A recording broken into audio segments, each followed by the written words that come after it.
Hi guys, hello বন্ধুরা।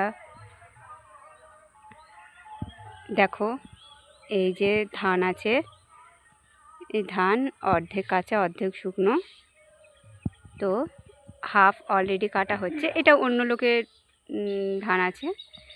তো মানে এবার এই রোদের সময় রোদটা যদি হতো, ধানগুলো সব শুকনো হয়ে তুলে নেওয়া যেত।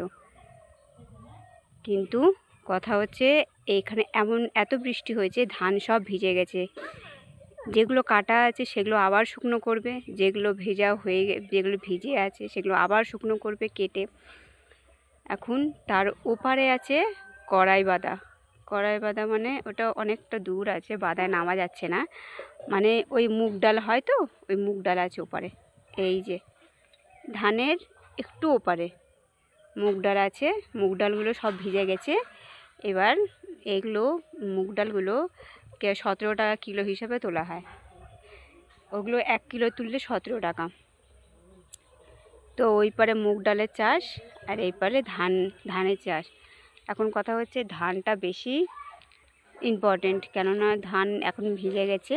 আর এই ধান আবার শুকনো করা, আবার রোদ খাওয়ানো। তো ধানটা এখন অনেকে খারাপ হয়ে যাচ্ছে। আর কথা হচ্ছে, এত হাওয়া বৃষ্টিতে ধান পুরো শুয়ে গেছে, একদম হেলে গেছে। আর যে কড়াই আছে, কড়াই বাঁধাটা, ও তো এখন জল খেলে একটু ভারী হয়ে যায়। এই কারণে কড়াই বাঁধাটা তো ওখানে কাছে যাওয়া যাচ্ছে না। ছোট ছোট লম্বা লম্বা আছে, যেগুলোর ভেতরে মুগ ডাল থাকে, ওগুলোকে মেশিনের দ্বারায় বার করা হয়।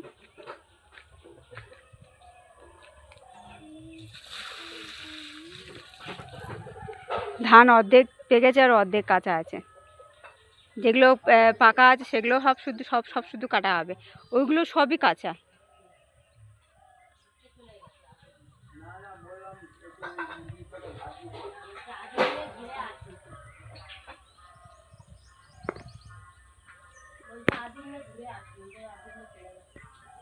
দেখি ধানটা একটু,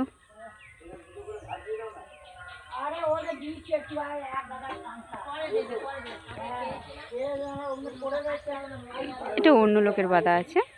কড়াইটা একটু ভালো করে দেখাতে পারতাম, কিন্তু কড়াই চাষটা এখানে ধানের ওপর থেকে গেলে পাড়িয়ে যাদের জিনিস তারা আবার উল্টোপাল্টা বলবে।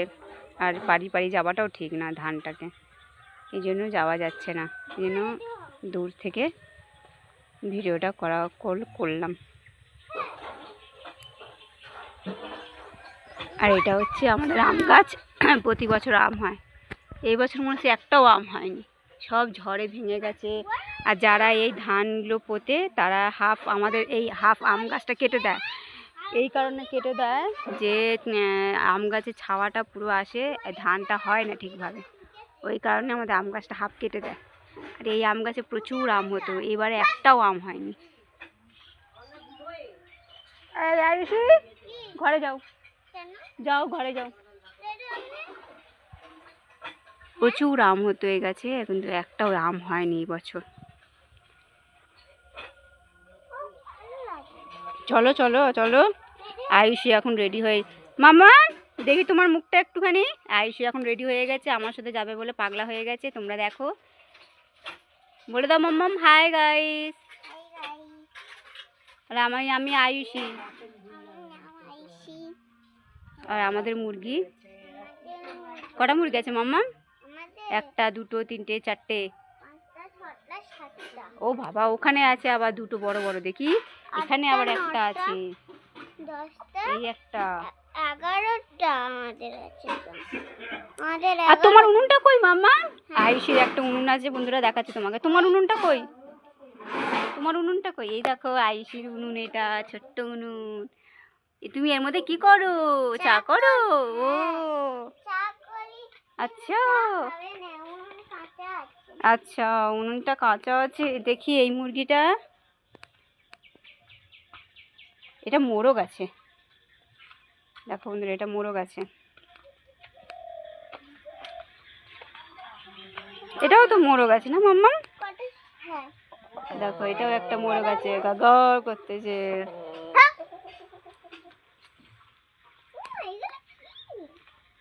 মামাম আসো। তুলসী গাছটা কত বড় হয়ে গেছে।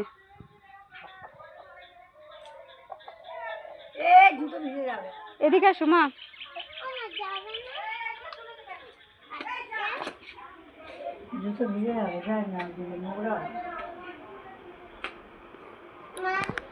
যাবে না? যাবে এক্ষুনি। আমার আয়ুষ্মা পাগলা হয়ে যাচ্ছে যাবার জন্য। পাগলে যাচ্ছে আমি একদম। তুমি পাগলা হয়ে যাচ্ছ যাবার জন্য। গেঞ্জিটা ভালো ছিল, কে কি একটু আগে মুছেছে, দেখ কাদা ফাদা ভর্তি করে। আমরা কলকাতা যাবো বলেছি আয়ুষীকে নিয়ে। আয়ুষী তো দেশে থাকে ঠাকুমা কাছে। এখন আয়ুষী যাওয়ার জন্য পাগলা হয়ে যাচ্ছে। দেখি মাম্মামের মুখটা একটু দেখি প্লিজ। মাম্মাম পেছনটা দেখি। এবারে একটু আলোতে আসো মাম্মা। পেছনটা দেখি, পেছনে চুলটা কিরকম বেঁধেছো দেখি। এপাশে মুখ। ওয়াও, কে বেঁধে দিয়েছে তোমাকে চুলটা? মা বেঁধে দিয়েছে। এই দাও। তুমি তুমি কি রেডি হয়ে গেছো? হ্যাঁ। ও, তুমি কলকাতা যাবে বলে রেডি হয়ে গেছো?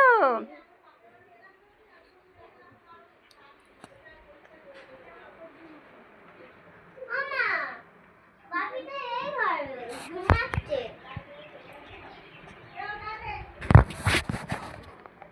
বাপি এখানে ঘুমাচ্ছে।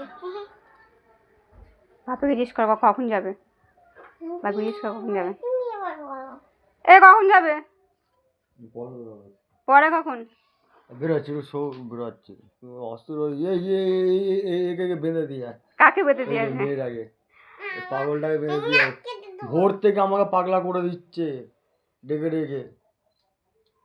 কি বলছে তুমি তোমাকে? খুব পাগলামো করছো না, ভোর থেকে যাবো তো বললাম, একটু খেয়ে দিয়ে একটু শো যাবো একসাথে। হ্যাঁ মা, তুমি এখন একটু শো যাও, শো আমরা বেরোবো, যাবো তো আজকে যাবো তো, আমার ফোন করে কাজ করতে হবে না। তুমি